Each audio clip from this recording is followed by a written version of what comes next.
Hey everyone, welcome to our screencast on the not so mysterious brain. We're going to go through some parts of brain development through the course of this lecture to help us understand how children are developing and where they come from in their mindset. So there's two objectives to this podcast. One is to understand the parts of the brain and their function, and then how the brain develops overall, so that we can take these two pieces and apply them to the guidance philosophy to really know how the brain works and develops, so we know what is appropriate for young children. We will be talking about 4 lobes of the brain.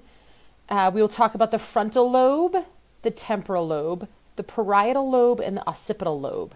Down here, the brainstem and cerebellum, they are subsets of the temporal lobe.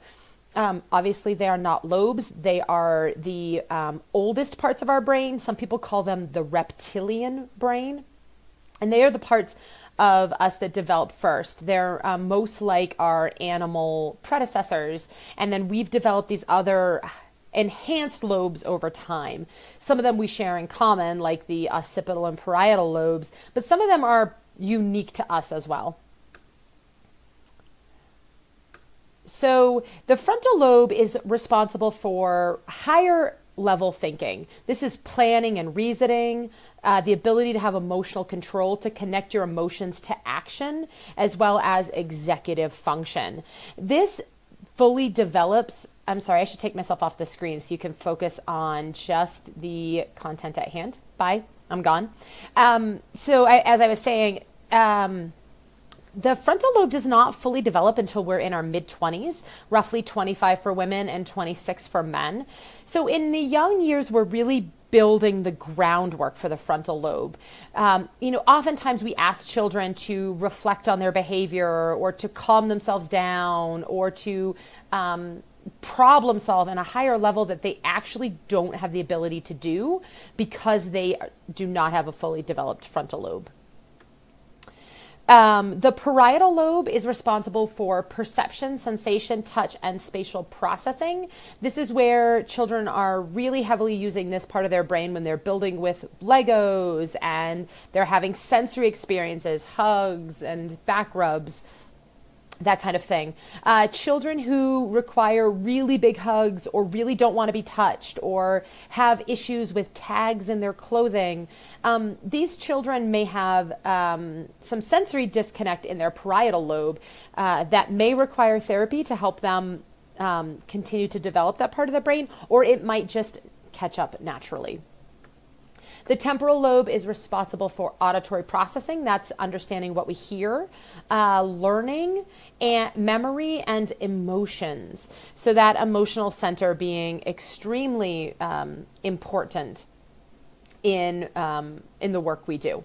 And the occipital lobe is responsible for vision and visual processing, really taking in that world around us. So I like to use this image of a hand to describe the brain. I'm going to bring myself back on the screen. Hey, everybody. Let me get into the screen. Here's my hand. So I like to think of the frontal lobe as your fingertips. The parietal and occipital lobes are your palm. Your temporal lobe is your brain. Your temporal lobe is your thumb, and your brainstem and cerebellum are down here. So when everything is working really well and working together, you have this nice tight fist. It's all tucked in. And if you turn to the side, look at that. It looks a little bit like a brain. With your frontal lobe here, your other parts hanging out back here, and your brainstem and your cerebellum here.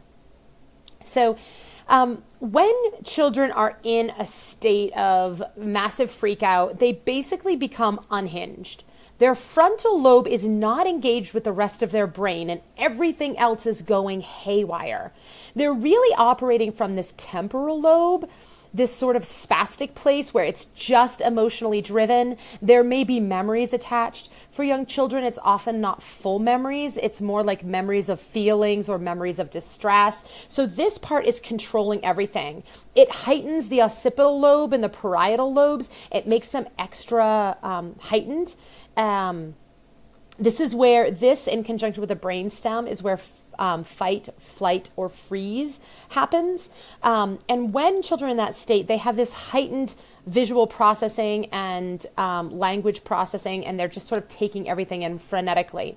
So the idea is that when children are having a freak out, we need to calm them down by engaging their temporal lobe. We need to meet them emotionally and calm them down emotionally. I'm smiling and sort of laughing at myself. You see how I'm stroking my thumb?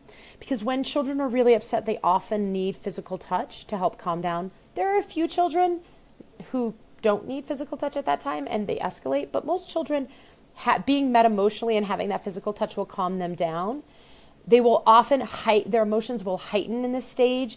When they've become unhinged, they're kind of spastic and frenetic and freaking out all over. When they start to calm down, we see usually one of two sets of emotions. We either see them really become really happy really fast, or really more sad. They go to either end of those spectrums. That means their temporal lobe is starting to engage and they're starting to calm down. Then we can stay with them and meet them, bring their frontal lobe in and start talking about, wow, that was really hard for you and hard for me and hard for other people. And here's why. And let's talk through what that was like for you. And then we can start to get to that problem solving part of their brain once they've calmed down, that they can engage that. I'm going to take myself back off the screen. Bye. We're going to talk a little bit about Phineas Gage. Phineas Gage worked on the railroads in the 1800s in Vermont. As a part of his work, he set off explosives to break up rock. Unfortunately, the explosives discharged a bit early one day, and it resulted in the rod that is in his hand being pushed through his cheekbone and out the top of his skull through his frontal lobe. You can see his cheekbone is depressed there. This eye is no longer functioning, and right now we can't see the top of his head. He actually had little to no pain, which is shocking. He was aware and alert when he reached the doctors later. He had normal vital signs, and his vision was fine as well. And after a few days rest, he returned to work. So you can see here this image with the rod in his cheekbone out through his brain, a little bit gory, I know. And you can see here, this is his actual skull where that damage was done. And you can see here that this went right through the, you got it, frontal lobe of his brain. So as you can imagine, while he didn't have physical damage, there were still impacts. He lost interest in all of his hobbies. He had a very personality change. Before, he had been one of the top foremen of his crew, very dependable. He became mean, vulgar, disrespectful. His family life became very challenged. And he lost his job as a result of this. And unintentionally, he progressed science because it later led to what was known as the frontal lobotomy, which was practiced in the late 18th and late 1800s, early 1900s, with people with mental disorders. They believed that if this man had such a brain change by this impact to his frontal lobe, if they removed parts of the frontal lobe to people with mental illness, they may get better. That practice has stopped because it has been shown to cause more damage than good. So it's important to recognize that this damage to the frontal lobe really impeded his ability to function. And when we think about the implications to young children, sure, there aren't rods in their brains, but their brains aren't fully formed yet. So when they have these outbursts and these difficult times and they can't rationalize, that's because of this unformed, this immature section of this brain and is natural. So what is our role in brain development? Adult-child interaction is absolutely crucial to children's brain development. Children who do not receive enough attention during infancy cannot form the mature brain connections they need. Some children end up with what's called radical attachment disorder or radical attachment reactive disorder. This is because they did not get the loving stimulation they needed at the earliest ages. I cannot emphasize this enough. A baby cannot get spoiled. Never, ever, ever, ever, ever. No matter what anyone says to you, it is impossible. It is not true. You cannot spoil a baby. They need to be spoiled so their brain can develop perfectly correctly so it's ready for future engagements. Also, it is important for all caregivers to engage in frequent positive interactions with children. often more than you would think. And children really develop these through their interactions with their caregivers, family members, and peers. So we're going to end on looking at this slide. You will see here, this is the brain activity of a normal child on the left.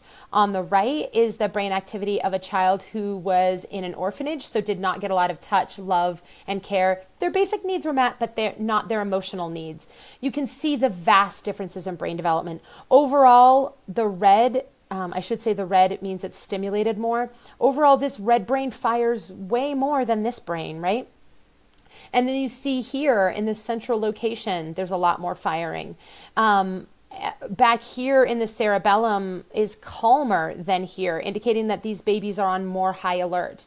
So those early years, it's essential to get that love, care, and attention that children need at all times. Thanks for joining me on this brain development screencast. We will see you again soon in a future screencast.